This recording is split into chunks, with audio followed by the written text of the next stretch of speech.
네, 안녕하세요. 케이부자입니다. 시청하시기 전에 구독하기, 좋아요, 알람 설정, 멤버십까지 부탁을 드리겠습니다.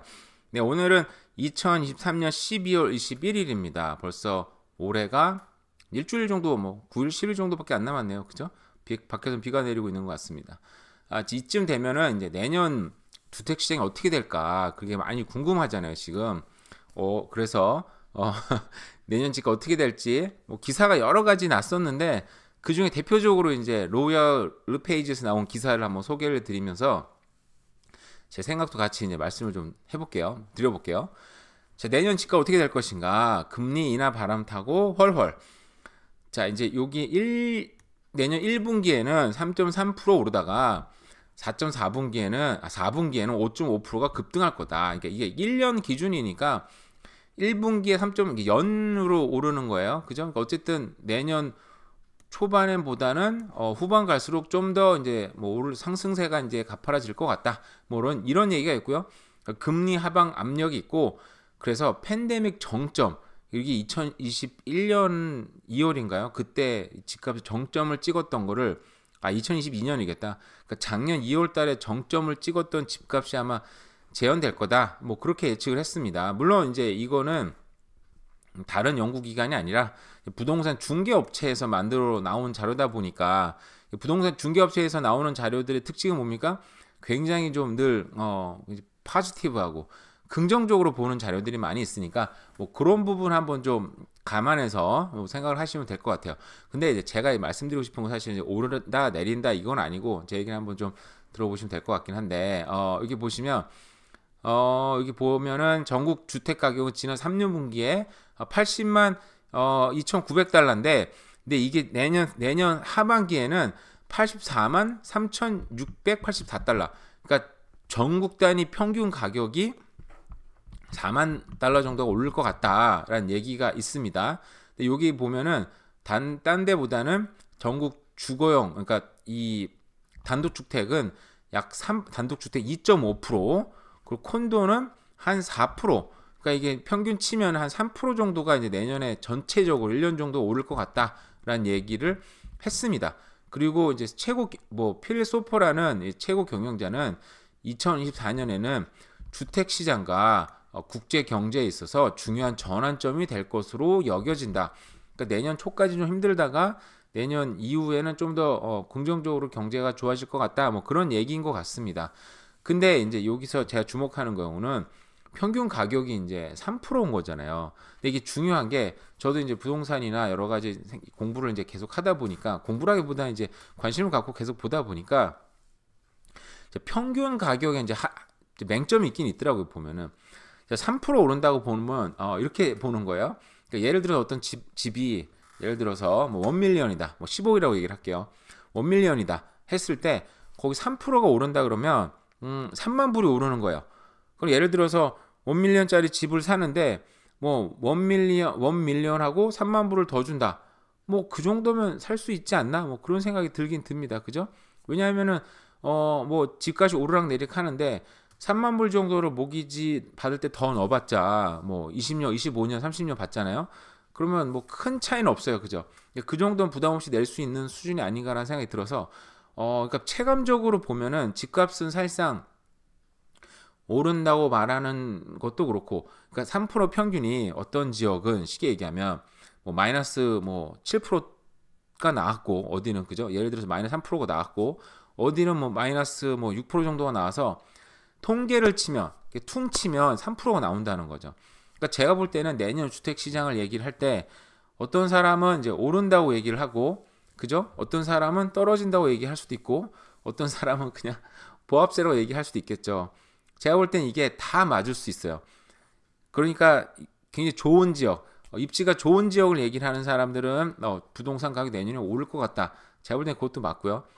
또 입지가 좀 안 좋은 쪽을 얘기를 하면서 부동산 가격이 떨어질 것 같다. 얘기하는 사람도 분명히 맞을 것 같아요. 그러니까 핵심은 뭐냐면 자기가 어떤 거를 받아들이고 어떤 식으로 전략을 짜고 집을 사냐에 따라서 부동산을 굉장히 어떻게 보면 좋은 가격에 살 수도 있고 나쁜 가격에 살 수도 있다는 거죠. 그러니까 요즘에 좀 뭐 금리도 높고 경기도 좀 어려워지는 것 같고 여러 가지 상황상 집을 팔려는 사람이 예를 들어서 집 사는 사람이 분명히 좀 어느 정도 깎아달라고 얘기 나올 것 같은데 그러면 그걸 감안을 해서 내가 조금 올려서 내놔야지. 뭐 예를 들어서 또 1밀리언짜리 집으로 칩시다. 10억짜리 집을 파는 사람이 좀 깎아달라고 얘기할 것 같은데 그래서 뭐 예를 들어서 뭐 10억하고도 5천만 원 이렇게 내놨다고 쳐요. 그 사람이 그럼 보고서 97만 불에 좀 삽시다라고 얘기했을 때 그 서로 간에 좀 뭐 딜을 쳐가지고 중간 가격에 쳐가지고 뭐 1밀리언 조금 안 되게 뭐 99만 불에 팔았다고 칩시다. 그러면 뭐 파는 사람도 네 1밀리언 정도에 팔려고 했는데 10,000불 정도 깎이는 가격이면 뭐 괜찮겠다. 그래서 팔 수도 있고 사는 사람도 내가 그래도 조금은 깎았으니까 기분 좋게 살 수도 있는 거죠. 그러니까 같은 집을 보고서도 뭐 예를 들어서 뭐 제가 뭐 사는 동네 주변에 보니까 타운홈들이 타운홈인데 썰인데 그죠? 1밀리언은 넘었어요. 작년에 보니까 1밀리언을 넘었다가 지금은 좀 떨어진 데 있죠. 근데 그런 걸 봤을 때 어떤 사람은 지금 팔리는 가격 예를 들어서 어떤 집이 1밀리언을 칩시다. 근데 그게 최고점일 때는 뭐 1.2 밀리언까지 갔다고 쳐요. 좀 분위기 안 좋으니까 그렇게 왔다 갔다 하던 가격이 최근에 예를 들어서 90만 불에 팔렸다고 치면 그죠? 그러면 그 사람은 어떤 사람을 이렇게 볼 거예요? 집이 이 집은 1.2 밀리언까지 갔던 집인데 90만 불에 팔리네? 그럼 30% 이상이 폭락했네? 좋은 가격에 사기도 했고 어떤 사람은 또 내가 30% 폭락하게 집을 팔아서 너무 기분이 나쁘다 할 사람도 있을 거예요. 그죠? 근데 또 어떤 사람은 난 이 집 옛날에 한 3, 4년 전에 50만 불에 나 분양받은 사람인데 90만 불에 팔았다고? 그래도 너무 좋네. 너무 감사하네. 너무너무 잘 팔았네. 기분이 좋다. 할 수 있다는 거죠. 그러니까 이 부동산 이 전망 수치 예를 들어서 어디가 전망이냐 중요하진 않고 3% 오를 것 같다라고 이제 예측을 했어요. 그리고 내년 시장은 어떻게 될 것이냐? 오를 수도 있고 떨어질 수도 있고 보합이 될 수 있다는 거죠. 그러니까 저거를 어떻게 해석하냐에 따라서 어떤 입지에 어떤 집을 사냐에 따라서 저게 맞을 수도 있고 저게 확실하게 떨어질 거다 믿는 사람은 어느 정도 떨어진 가격을 찾으면 분명히 찾을 수 있다는 생각은 들어요. 그래서 자 이런 평균의 가격대 오류에 빠지지 않기를 그리고 이런 자료를 봤을 때 그냥 이렇게 좀 플렉서블하게 생각하는 것도 맞다고 생각을 합니다. 자 근데 여러 가지 다른 기사를 보면은 어쨌든 인플레는 지금 3%대로 둔화세가 이제 떨어졌어요. 보니까 가스 오일 프라이스가 많이 69불 막 68불까지 떨어졌다가 다시 또 요즘에 이제 그 홍해 쪽에 이제 긴장감이 고조가 되면서 다시 오르긴 했지만 요즘 가스 가격이 지금 많이 떨어지다 보니까 기분이 좀 좋은 부분이 있긴 있더라고요. 보니까 어쨌든 물가 상승률도 지금 떨어지고 있습니다. 그러다 보니까 금리가 떨어지는 게 금리가 동기화이 됐고 내년쯤에 분명히 좀 더 경기도 안 좋아지고 물가도 잡히면 금리도 떨어지겠다라는데 이제 기대가 지금 좀 오르고 있죠. 사람들이 이런 상태에서 만약에 이민자들이 역대급으로 증가를 하고 있다. 3분기 인구 증가율은 1.1%.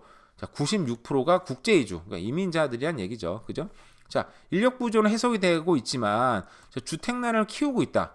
그죠? 그 타주에 비해서 타주에서 또 유입되는 인구로는 알버타가 최고라고 합니다. 알버타 집값이 많이 올랐더라고요. 저는 알버타 집값이 최고 비쌀 때 집을 샀고 가장 쌀 때 집을 팔고 나왔고 그리고 작년에 제가 올해 초에 콘도를 팔았는데 뭐 그냥 손해 보지 않고 뭐 나름대로 팔았다고 생각을 해요. 근데 그 뒤로 집값이 많이 또 올랐더라고요. 보니까 그래서 참 집을 사고 파는데 잘 능력이 없다는 생각이 들기도 하고 근데 어쨌든 그 집을 팔아서 빛은 다 갚았어요. 그래서 기분이 굉장히 좋은 상태이긴 하죠. 어쨌든 그리고 또 제가 요즘에 다시 또 콘도를 사채를 주고 샀는데 사채를 지금 벗어나려고 준비 중에 있습니다. 그래서 그것도 다행히 좀 기분이 좋은 상태이긴 해요. 어쨌든 간에 그래서 여기 보면 알버타주는 인구가 뭐 1.3%, 아일랜드 뭐 프린세스 워드 아일랜드는 1.2%, 온타리오주는 1.1%, 캐나다는 1.1%인데 알버타주가 가장 많이 늘어나고 있다. 왜냐하면 지금 캐나다 같은 경우에는 특히 BC주나 온타리오주 같은 경우에는 특히 주거비가 너무 비싸요. 너무 비싸다 보니까 생활비에 여기 머물기가 너무 힘드는 거죠. 청운의 꿈을 안고 우리 BC주하고 온타리오주, 특히 밴쿠버에 이제 많은 사람들이 이민을 오지만 살기가 사실은 굉장히 쉽지는 않은 것 같아요, 정말. 왜냐하면 렌트비가 너무 비싸고 사람이 많이 오다 보니까 작년 초만 해도 좀 사람이 없어서 난리였던 것 같은데 올해 초만 해도, 근데 그 사이에 벌써 좀 일자리가 많이 채워지고 일자리가 또 잡기 쉽지 않다라는 얘기가 좀 들리더라고요, 보니까. 그리고 렌트비가 이제 꺾였다고는 하지만 렌트비가 아직도 BC주가 2,582달러, 이거 지역에 따라 좀 다르고 방 개수에 따라 좀 다르긴 하겠지만, 근데 실제적으로 렌트비를 저렇게 내면서 살기가 너무 쉽지 않다는 것 같아요. 이게 렌트를 두 부부가 어떤 정상적인 집을 잡아도 렌트비를 저렇게 내버리고 나면 생활비도 써야 되는데, 그죠? 정말 살기가 너무너무 쉽지 않고 그냥 평균적으로 살아가는 건 거죠, 그죠? 그러니까 유형별로는 지난달에 원베드룸 가격이 1921달러, 이게 평균인 거예요. 저도 스튜디오 룸을 렌트를 주는데 1900불에 주고 있습니다. 그러니까 시장 가격에 맞춰서 준다고 생각을 해요. 그냥 역세권이고 하다 보니까. 근데 제 생각을 해봐도 이 정도 가격에 1900불 내고 살면은 굉장히 비싸다고 생각이 들어요, 사실은. 근데 저도 살아야 되니까, 저도 지금 렌트를 이렇게 받지 않으면 지금 사채 쓰고 있는 입장이고, 정상적인 그 모기지를 받았어도 좀 손해 보는 입장이 있어요. 그러다 보니까 또 받아야 되는 집주인들도 집주인 나름대로 고충이 있다고 생각을 하니까. 근데 결국은 이 렌트비를 이렇게 내고 살기가 쉽지가 않은데, 차라리 이러면 집을 사는 게 낫고, 그죠? 근데 집을 살려니까 목돈도 없고 이자는 너무 비쌌고, 그죠? 근데 캘거리 같은 경우에는 또 아까 이제 인구 증가가 외부에서 들어오는 인구도 있지만 BC주나 온타리오 갔다가 또 BC주에서 가장 많이 간다 그러더라고요. BC주에서 가장 많은 사람들이 이제 생활고에 지쳐서 또 캘거리 시장으로, 캘거리로도 가고 있습니다. 그러다 보니까 캘거리는 다른 주에 비해서 1년 전에 비해서도 11.9% 두 자릿수 상승을 이뤄냈고요. 그죠? 1,472달러. 근데 그래도 많이 올랐어도 다른 주에 비하면 그래도 렌트가 좀 싼 편이긴 해요. 그죠? 그러니까 캘거리에 좀 많이 가고 있고, 캘거리 일자리도 지금 많이 있다고 들고, 지금 일단 기름값이 떨어졌다고 하지만 옛날에 기억하세요? 2년 전쯤에 그 기름 가격이 막 마이너스 기록해가지고 그때 증권 전산망가 막 다운되고 난리 나가지고 그 사람들이 이제 그 가격이 마이너스로 순간 떨어졌는데, 선물 가격이. 근데 그 전산 시스템이 마이너스를 인식을 못 해가지고 전산이 이제 멈추면서 3, 4분 멈추면 사람들이 엄청난 손해봐가지고 지금도 그때 막 몇 억씩 손해본 사람들이 있어요. 물론 선물 옵션 하는 사람들은 거의 도박에 가까운, 주식 투자도 도박이라고 볼 수 있겠지만 정말 도박에 가까운 게 선물 옵션이기 때문에 어쩔 수 없다고 보는 것도 있지만 그런 일도 있었습니다. 근데 주택 공급도 이제 문제인 거예요. 보면은 인구가 막 어마어마하게 지금 늘어나고 있고, 그죠? 역대급으로 늘어나고 있대요. 생활비에 지쳐서 다른 주로 또 가는 사람들도 있고, 렌트비도 상승세가 꺾였다고는 하지만 정말 많은 너무 비싼 렌트비를 내고 있기는 해요, 제가 봐도.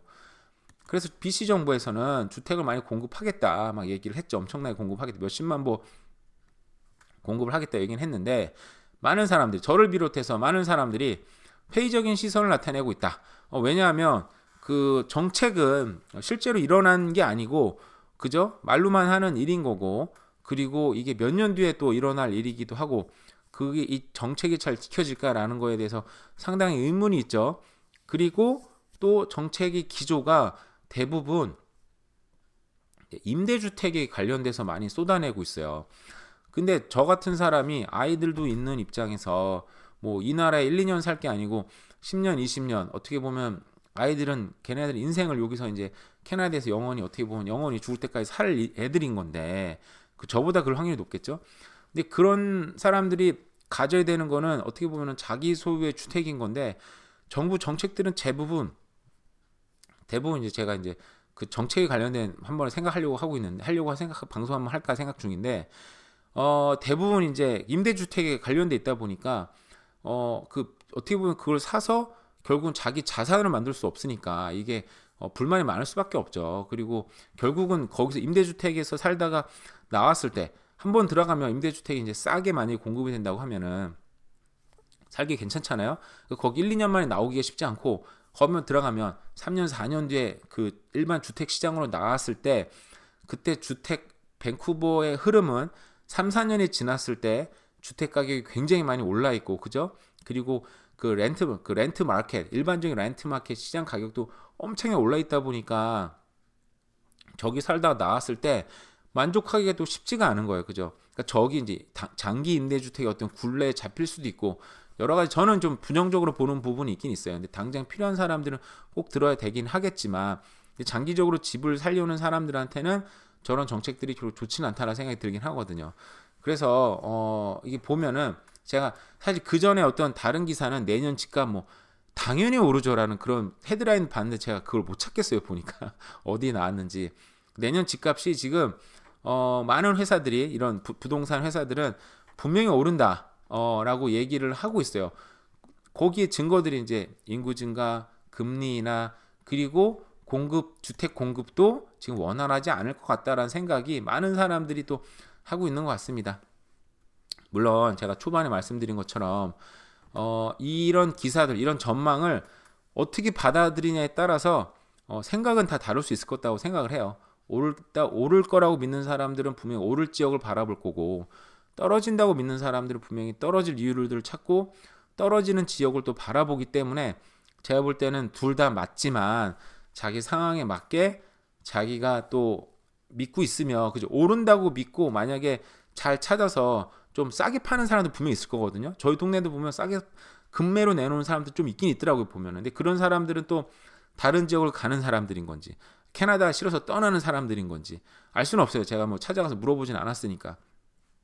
아니면 또 분양을 받은 사람이라 이 정도 팔아도 나는 기분이 좋아 괜찮아 라고 적정한 가격에 팔고 또 나가는 사람인지 알 수는 없지만 또 찾아보면 또 급매로 내놓는 사람도 찾아서 그런 집을 살 수도 있으니까 어쨌든 뭐 지금이 어떻게 보면 좀 이런 소강기 때 내년 좀 어떻게 보면 오를 수 있으니까 집을 사는 것도 집 잘 사면 좋은 가격에 살 수 있다는 생각이 들긴 합니다. 어쨌든 뭐 이런 기사들과 제 생각을 오늘도 말씀을 드렸습니다. 오늘도 비 오지만 남은 하루도 잘 보내세요. 감사합니다.